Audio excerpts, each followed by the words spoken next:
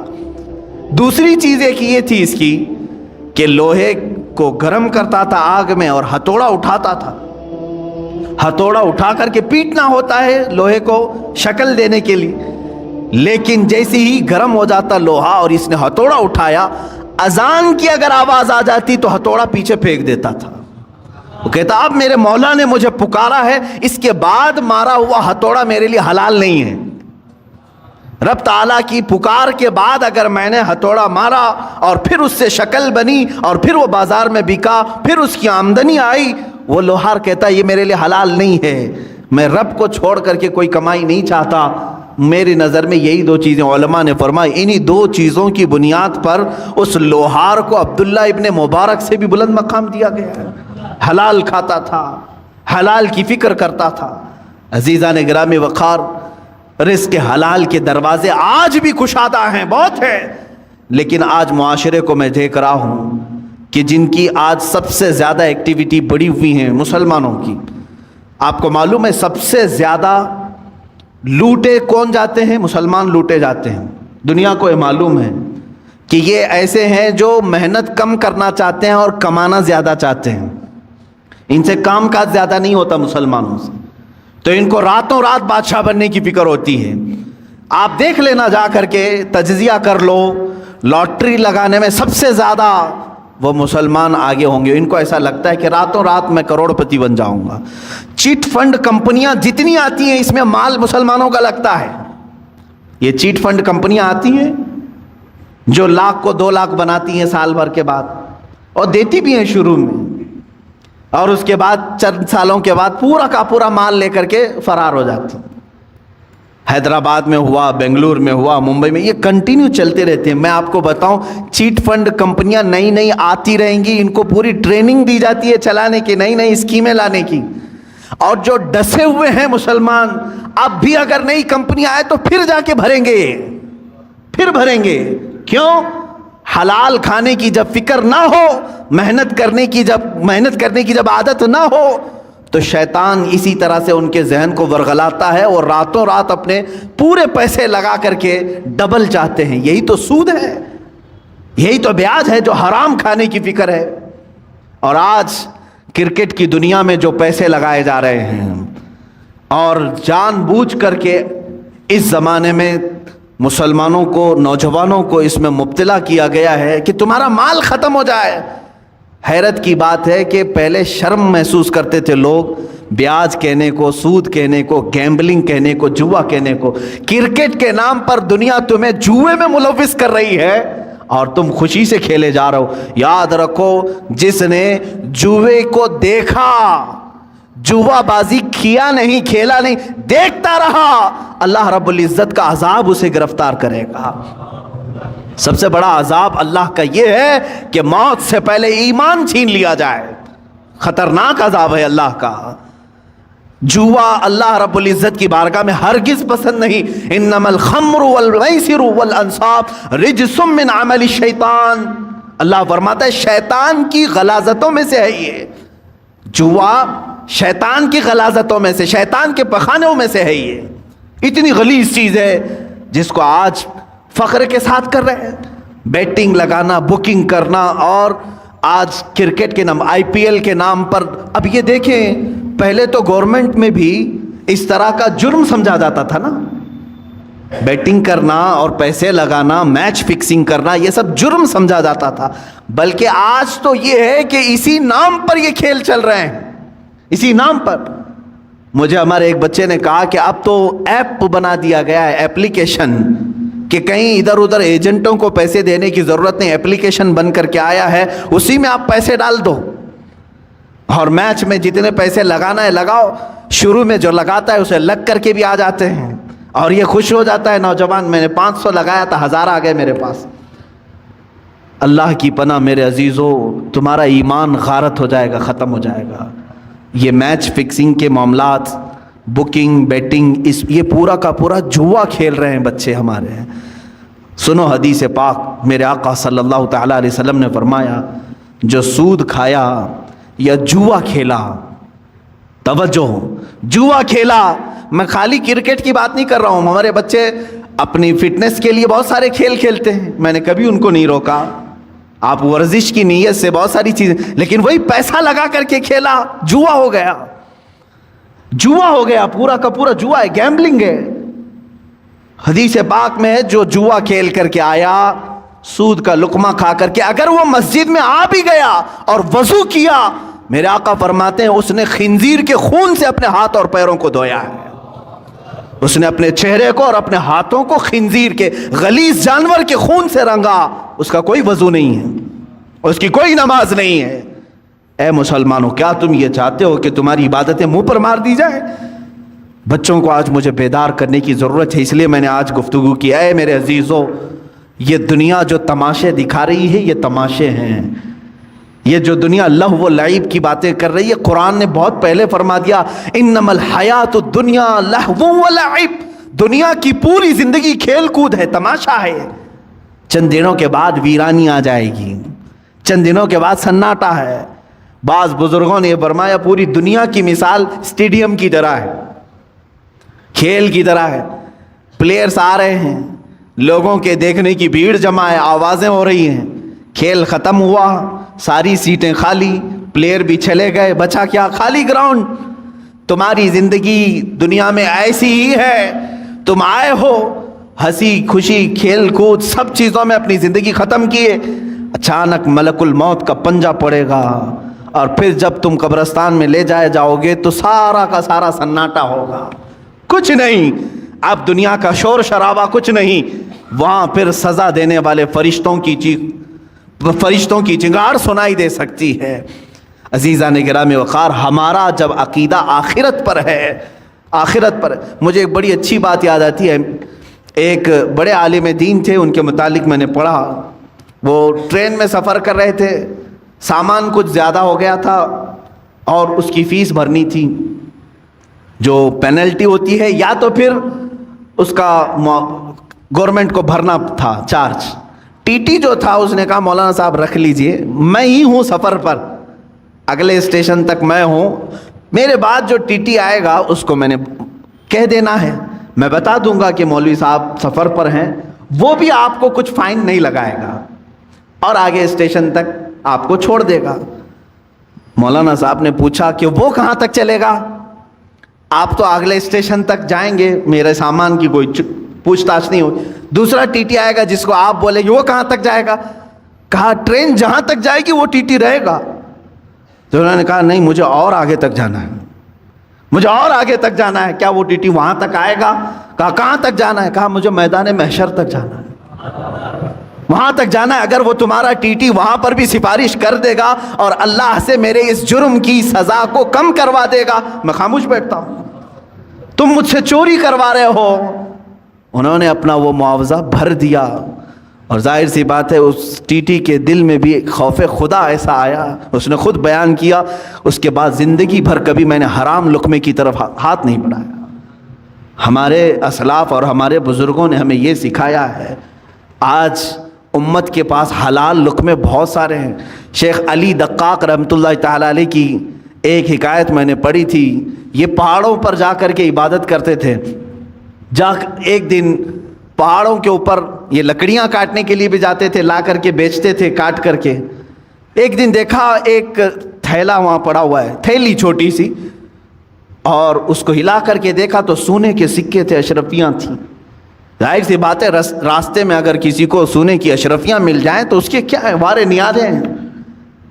اور انہوں نے اٹھایا, کہا کہ دل تو نہیں چاہتا کہ اس میں سے میں اپنے لیے کھاؤں, یہ لقطہ ہے, لقطہ کے احکام الگ ہیں شریعت. انہوں نے کہا میں یہ کسی مستحق کو دے دوں گا. لے لیا, دل میں ذرا برابر خرابی نہیں آئی. نیچے آئے, پہاڑ سے اتر کر کے دیکھا ایک حبشی غلام کالا, جس کے ہونٹ چوڑے تھے, معذور تھا, ہاتھ نہیں تھے پیر تو تھے, معذور شخص تھا, بیٹھا ہوا تھا, پسینے میں شرابور تھا. شیخ علی فرماتے ہیں مجھے لگا اس سے زیادہ مستحق کون ہوگا, اس کے پاس کھانے پینے کی کوئی چیز نہیں, کچھ نہیں. آپ لے جا کر کے وہ سونے کے سکے والی جو تھیلی ہے, اشرفیوں کی تھیلی, اس حبشی غلام کو دے دیتے ہیں, لے تو اپنے خرچے کر, اس میں مزے کے ساتھ زندگی گزار. اس حبشی نے کہا اے علی دقاق, لے جاؤ اس کو, جہاں سے اٹھایا وہیں رکھو, پچھلے 1 سال سے روزانہ میں دیکھ رہا ہوں, پچھلے 1 سال سے میں اس کو روزانہ دیکھ رہا ہوں, آج تک ہاتھ نہیں اٹھایا. میرے عزیز و شیخ علی دقاق فرماتے ہیں کوئی حبشی غلام, وہ اس زمانے کے قطب تھے جنہوں نے ہاتھ لگانے کو بھی منع فرمایا. آج ہم ان اسلاف کی روشنیوں کو بھول کر کے دنیا جو ہمیں ہے یہ کرشمے دکھا رہی ہے اس کے پیچھے پڑ گئے. موبائل اپلیکیشن میں اگر تمہیں پیسے بھرنے کی بات آ گئی, سوچا آسانی سے بھر دوں گا, کوئی نہیں دیکھ رہا ہے, میں میچ میں بیٹنگ لگا دوں گا, کسی ایجنٹ کے پاس نہیں گیا, اسی اپلیکیشن میں بھر دیا, 500 کون دیکھ رہا ہے, میرے اکاؤنٹ سے کٹ گئے. یاد رکھو اللہ رب العزت علیم و خبیر ہے. لا تأخذہ سنۃ ولا نوم, جس کے پاس تمہیں فیصلہ دینا ہے اسے تو اونگ بھی نہیں آتی, نیند بھی نہیں آتی. ہم سے بچ لو گے, آج دنیا سے بچ لو گے, دوست و احباب کو چھپا کر کے تم جوا کھیل لو گے, لیکن دوست و احباب تمہارا نہ فیصلہ کرنے والے ہیں نہ تمہیں سزا و جزا دینے والے ہیں. جس کے پاس فیصلہ ہونا ہے اس کی تو شان یہ ہے کہ اسے اونگ بھی نہیں آتی, وہ غافل بھی نہیں ہے کسی چیز سے, تمہارے حالتیں, تمہارے دل کی خبریں وہ سب جان رہا ہے. تو یاد رکھو جو نوجوان اس آفت اور بلا میں ملوث ہو گئے ان کے لیے میں کہوں گا کہ تمہارے لیے دردناک عذاب ہے, دردناک عذاب ہے. یہ راستہ جو تم نے چنا ہے یہ اسلامی راستہ نہیں ہے. اب حرام کی جو وعیدیں ہیں جانتے ہو, اللہ اکبر, میرے آقا صلی اللہ تعالی علیہ وسلم نے فرمایا جس نے حرام لقمہ کھایا, سود کا ہو کہ جوا کا ہو, حدیث میں سود کے لیے یہ لفظ آیا ہے, جو راتوں رات کمانے کے چکر میں خواب دیکھتے رہتے ہیں ان کے لیے بھی سنیں آپ. پیسے 1 لاکھ روپے ہیں تو سوچتے مارکیٹ میں گھما دوں گا, لگ کر کے تو آ جائیں گے, لوگ اپنی ضرورتوں کے اعتبار سے یوز کر لیں گے اور مجھے بڑھا کر کے دے دیں گے. یہ جو سودی کاروبار میں جو لوگ ملوث ہیں, میرے آقا صلی اللہ علیہ وسلم فرماتے ہیں یہ سود 1,00,000-2,00,000 کھانے کی بات الگ ہے. جس نے 1 درہم کھایا، 1 لقمہ کھایا، گویا کہ اس نے خانہ کعبہ کے سامنے اپنی ماں سے زنا کیا. معاذ اللہ رب العالمین، 100 بار معاذ اللہ. رونگٹے کھڑے ہو جاتے ہیں. اس طرح کی وعید آئی ہے، اتنی خطرناک وعید کسی اور گناہ پر میں نے نہیں پڑھی. اتنی سخت وعید ہے حرام لقموں کے متعلق. مسلمانوں کو تو ان حالات میں میرے عزیزو اللہ کی بارگاہ میں جواب دینا ہے. ہر نوجوان کو، ہر مرد کو، ہر عورت کو، تمہارے لیے حلال راستے کشادہ ہیں. تم نہیں جانتے کہ اپنے محنت سے کمانے کے متعلق میرے آقا صلی اللہ علیہ وسلم نے کیا فرمایا؟ فرماتے ہیں اللہ رب العزت کی بارگاہ میں سب سے پسندیدہ عمل کیا ہے؟ دیکھیں تقریباً اللہ تعالیٰ نے 1,24,000 کم و بیش نبیوں میں ایک لقب میرے آقا کو عطا فرمایا. اس لقب کے ساتھ کسی اور نبی کو نہیں بلایا گیا. حبیب اللہ، اللہ کا حبیب. حضور صلی اللہ علیہ وسلم کو کہا گیا حبیب اللہ. لیکن یہی لقب اللہ تعالیٰ نے ایک اور جگہ فرمایا. میرے آقا صلی اللہ علیہ وسلم فرماتے ہیں الکاسب حبیب اللہ، اپنے ہاتھ سے حلال کھانے والا بھی حبیب اللہ ہے. اپنے ہاتھ سے محنت کر کے حلال کھانے والا حبیب اللہ ہے. ہاتھ سے محنت کر کے کھانے کا مطلب یہ نہیں ہے کہ پھوڑا اٹھائے، کدالی اٹھائے، یہی نہیں ہے. ہاتھ سے محنت کرنے کے بہت سارے معاملات ہیں. تم آفس میں بیٹھ کر کے ورک کر رہے ہو، یہ بھی محنت ہے تمہاری. تجارت کے دیکھ ریکھ کر رہے ہو، یہ بھی محنت ہے تمہاری. لیکن حرام راستے پر نہ گیا ہو. کاشتکاری کرنے والا حلال کما رہا ہے، ٹھیلا کھینچنے والا حلال کما رہا ہے. عزیزان گرامی، حلال کمانے میں کبھی اپنے آپ کو ہلکا بھی مت جاننا کہ عیب ہے یہ. قلیوبی میں نے ایک حکایت پڑھی، اللہ اللہ، میرے آقا صلی اللہ تعالیٰ علیہ وسلم کے متعلق. اے نوجوانوں، تم راتوں رات بیٹھ کر کے پیسے لگا کر کے اپنے گھر میں حرام کے لیے دروازے کھول رہے ہو. سنو اپنے اس آقائے امت صلی اللہ علیہ وسلم کی بارگاہ میں، سید الانبیاء، سید المعصومین، سید الاسفیاء، حبیب کبریا صلی اللہ تعالیٰ علیہ وآلہ وصحبہ وبارک وسلم حسنین کریمین کے گھر آئے ہیں. دیکھا بچے بھوکے ہیں. سیدہ نے کہا کہ ابا جان گھر میں کوئی چیز نہیں ہے، کھجور تک نہیں ہے بچوں کو کھانے کے لیے. حضور اکرم صلی اللہ علیہ وسلم نے کیا فرمایا؟ اے فاطمہ، میں جاتا ہوں، دیکھتا ہوں کہ کوئی مزدوری مل جائے تو میں کروں گا اور کما کر کے لاؤں گا. کون کہہ رہا ہے؟ اللہ کے حبیب صلی اللہ علیہ وسلم. مولانا شہاب الدین قلیوبی نے یہ حکایت لکھی ہے. فرماتے ہیں کہ میرے آقا صلی اللہ تعالیٰ علیہ وسلم مدینے کے باغیچوں کو دیکھتے ہوئے گئے. دور ایک باغیچے کے پاس آپ نے دیکھا کہ ایک مالک باغیچے کا پانی کنویں سے نکال کر کے ڈال رہا تھا درختوں پر. حضور اکرم صلی اللہ تعالیٰ علیہ وسلم نے ارشاد فرمایا کیا مجھے یہاں تیرے باغیچے میں کوئی کام مل سکتا ہے؟ اس نے کہا ہاں، تم میرے اس کنویں سے ڈول گھڑا پانی بھر کر کے درختوں پہ ڈالو، میں بدلے میں کھجوریں دوں گا. 1 گھڑا پانی ڈالو گے تو 2 کھجوریں دوں گا. اللہ کے حبیب صلی اللہ تعالیٰ علیہ وسلم نے رسی لی، اس گھڑے کو باندھا، ڈول کو باندھا اور پانی کھینچنا شروع فرمایا اور اپنے ہاتھوں سے اٹھایا اور درخت پر ڈالا. درخت کو سینچا، 2 3 4 درختوں کو سینچا. چوتھی یا تیسری مرتبہ رسی ٹوٹ گئی اور گھڑا ڈول کنویں میں گر گیا. یہ اللہ کے حبیب صلی اللہ تعالیٰ علیہ وسلم کی بات کر رہا ہوں. میرے عزیز بچوں، نوجوان ہوں، جب تمہارے ہاتھ میں حرام کاریاں شیطان دے دے تو میرے نبی کو یاد کر لینا اس دن.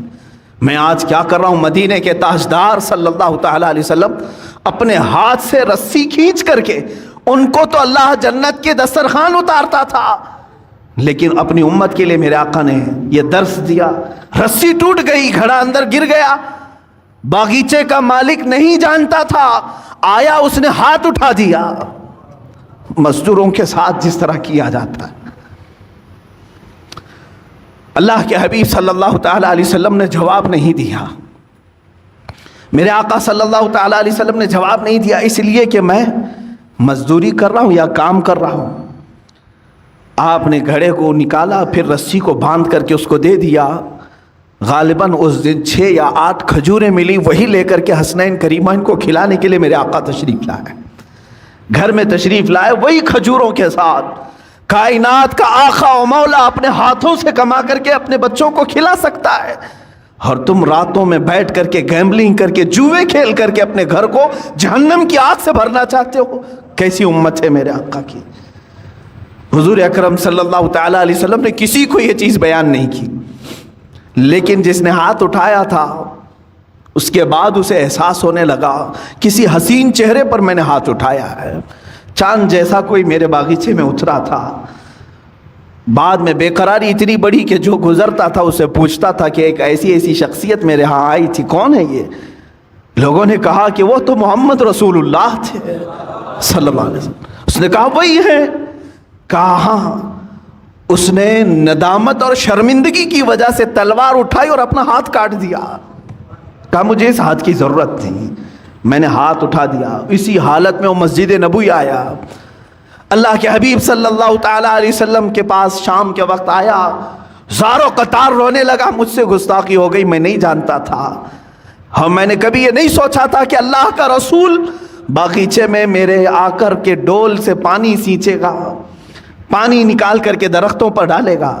اللہ کے حبیب صلی اللہ علیہ وسلم نے کسی کو کچھ نہیں کہا، اس کے ہاتھ کو لے کر کے پھر سے مونڈے سے جوڑا اور اپنا لعاب پاک لگا کر بھیج دیا، صحیح ہو گیا وہ بندہ۔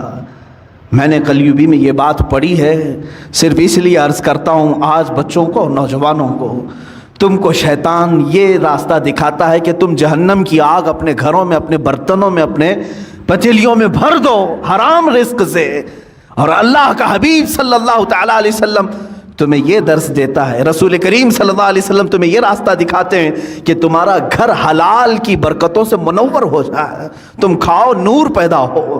جس کے گھر میں حلال رزق ہوتا ہے اس کو عبادتوں کا ذوق بڑھ جاتا ہے، اس کے سجدوں میں لذت زیادہ ہو جاتی ہے، وہ مسجد سے نکلنے کی خواہش کبھی نہیں کرتا، وہ اللہ کی بارگاہ میں ملاقات کی خواہشیں زیادہ کرنے لگ جاتا ہے۔ حلال جب جسم کے اندر نہ ہو تو پھر اس کے پیٹ میں غلاظتیں ہی زیادہ، افکار و نظریات خراب، پراگندہ اور ہمیشہ حرام کاری کرنے کی خواہشیں پیدا ہونے لگتی ہیں۔ سیم یہی مثال ہے کہ اس پیٹ میں تم غلاظت ڈالو گے، ہاتھوں اور پیروں سے غلیظ کام ہی ہوں گے۔ حلال لقمے ڈالو تو آنکھوں سے بھی نور چمکے گا، زبانوں سے بھی شہد ٹپکے گا، ہاتھوں اور پیروں سے بھی نیکیوں کے کام ہوا کریں گے۔ رزق کا بڑا اہم رول ہے اسلامی زندگی میں، اگر مسلمان اس کی توجہ نہیں کرتا تو میں سمجھتا ہوں وہ ظاہری مسلمان ہے، باطن میں جہنم کی آگ بھر رہا ہے، باطن میں دوزخ کی آگ بھر رہا ہے۔ سیدنا حبیب اعجمی رحمۃ اللہ تعالیٰ علیہ کے بھی متعلق یہی ہے، وہ سود کا کاروبار کرتے تھے، لیکن ایک دن ان کی بیوی نے دیکھا کہ گھر میں پتیلی رکھے ہیں، گوشت اور سالن چڑھا کر کے گئے، پکنے کے بعد دیکھا تو پوری کی پوری ہانڈی میں خون بھرا ہوا تھا، سود کی رقم تھی۔ بیوی نے کہا کہ یہ جب لوگوں کا سود لیتے ہو تو یہی ہوگا، ہو سکتا ہے اللہ تعالیٰ تمہیں اپنی طرف بلانے کے لیے نشانی دی ہے، ورنہ تو اکثر کو اللہ تعالیٰ نشانی بھی نہیں دیتا کہ ان کے لیے آخرت کا عذاب ہے۔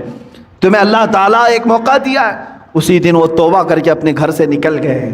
ہاں میں جانتا ہوں جو حرام کاریوں میں ملوث ہیں ان کے لیے اب محنت کرنا مشکل ہو جاتا ہے۔ بڈی کے کاروبار کرنے والے سوچتے ہیں اب تک تو بیٹھ کر کے نواب بن کر کے کھاتا تھا، لیکن اب اگر یہ نہیں کروں گا تو محنت، ہاں تمہاری آزمائش بھی ہوگی۔ حبیب اعجمی فرماتے ہیں 9 دن تک مسجد میں بیٹھتا تھا، کوئی کام مجھے آتا ہی نہیں تھا۔ شام کو بیوی پوچھتی تھی کیا کچھ کما کر کے لائے، کہتا کہ میں ایک اچھے مالک کی ہاں خدمت کر رہا ہوں، وہ کہہ رہا ہے کل دے دوں گا، کل دے دوں گا، کل دے دوں گا۔ کسی کے ہاں خدمت نہیں کرتے تھے، مسجد میں بیٹھ جاتے تھے۔ شرمندگی تھی بیوی کے پاس بولنے کے لیے، بیوی یہی کہتی تھی صبر کر لوں گی، ایک نہ ایک دن تمہارا مالک دے ہی دے گا جس کے ہاں تم مزدوری کر رہے ہو۔ 9 دن ہو گئے، پیر بھاری ہو گئے تھے گھر جانے کے لیے کہ آج بھی بیوی پوچھے گی آج کچھ مزدوری ملی کہ نہیں ملی، کیا بولوں گا؟ لیکن گھر پہنچے تو دیکھا گھر میں روشنی ہے، دسترخوان بچھا ہے، طرح طرح کے کھانے بنے ہوئے ہیں، گھر میں 1 روپیہ نہیں تھا۔ بیوی سے آ کر پوچھا یہ سب کہاں سے آئے؟ کہا تم جس کے ہاں مزدوری کرتے ہو اسی کمپنی کا ایک خادم آیا تھا، سارے کھانے دے کر کے گیا ہے اور کہا اے خاتون اپنے شوہر سے کہہ دینا اس کی خدمت مالک کو بہت پسند ہے، مالک نے یہ کہا اور خدمت کرے گا اور مزید نعمتیں دیں گے۔ حبیب اعظمی چیخ پڑتے ہیں، کہتے ہیں میں جس کے ہاں خدمت کر رہا ہوں وہ کوئی نہیں جانتا، میری بیوی بھی نہیں جانتی۔ اسی دن اپنے گھر سے نکل گئے اور فنا فی اللہ کا مقام حاصل کیا۔ حضرت حبیب اعظمی رحمۃ اللہ تعالی علیہ بغداد کے ان مشہور اولیاء کاملین میں شامل ہوئے جن کی بارگاہ میں حضرت فضیل بن عیاض بلکہ سرکار بغداد غوث اعظم عبد القادر جیلانی رضی اللہ تعالیٰ عنہ بھی ادب سے نام لیا کرتے تھے۔ جب تم حرام کو چھوڑو گے اللہ تعالیٰ حلال ہزار دروازے کشادہ بھی کرے گا، کھولے گا تمہارے لیے۔ عزیزان گرامی، میں یہی آخری میسج دینا چاہوں گا، جو بھی مجھے سن رہے ہیں، اے نوجوانوں توبہ کرو، سچی توبہ کرو۔ دنیا تمہارے مال سے اور تمہارے پیسوں سے اپنی اینٹیں بنا رہی ہیں اور تمہیں اس کا ذرا برابر بھی شعور نہیں ہے۔ تم ہر جگہ لوٹے جا رہے ہو، ہر جگہ تمہارے اس مال کے ساتھ کھلواڑ ہو رہا ہے۔ چٹ فنڈ کمپنیاں آتی ہیں تمہیں لوٹ کر کے جاتی ہیں، لٹیرے آتے ہیں تمہارے محلوں میں لاکھ کو 2 لاکھ کرنے کے بہانے سب کے پیسے لے کے بھاگ جاتے ہیں۔ کاروبار میں اس طرح کا منافع دینے کی وعدے کرتے ہیں، اتنے بھر دو، اتنے % تم کو ہر مہینے ملتا رہے گا، وہاں پر تم لوٹے جاتے ہو۔ میچ کوئی اور کھیل رہا ہے، پیسے تمہارے جا رہے ہیں، کوئی اور کھیل رہا ہے، پیسے تمہارے جا رہے ہیں۔ یہ سب کیا ہے؟ تمہارے حلال کمائی کو دنیا نگل جانا چاہتی ہے۔ یاد رکھو اللہ رب العزت کی بارگاہ میں ہر چیز کا حساب ہوگا۔ اللہ کی بارگاہ میں دعا ہے مولا ہم سب کو حلال کھلائے اور حلال پر ہی خاتمہ فرمائے۔ مولا ہمارے گھر کے ہر دروازے کو حلال دروازہ بنا، ہمارے ہر لقمے کو حلال لقمہ بنا۔ اے قدیر و جبار خدا، حلال لقمے کی برکت سے ہماری زبانوں میں نور عطا فرما، ہماری آنکھوں میں سرور عطا فرما، دلوں میں تقوی عطا فرما، ہاتھوں پیر سے نیکیوں کی خیرات عطا فرما، ہمارے ذہن میں برے وسوسات اور خیالات سے ہمارے ذہنوں کی حفاظت فرما۔ اے کریم خدا، جو بچے بھٹک چکے، بہک چکے اور آج اس طرح کی گیمبلنگ میں، جوئے میں لگے ہیں، اے کائنات کے مولا ان نوجوان بچوں کو تو راہ راست عطا فرما، صراط مستقیم پر گامزن فرما دے، انہیں حبیب کبریا کی محبت سلیم عطا فرما۔ مولا ہماری دعاؤں کو نالین مصطفیٰ کی برکت سے قبول و مقبول فرما۔ وآخر دعوانا ان الحمد للہ رب العالمین۔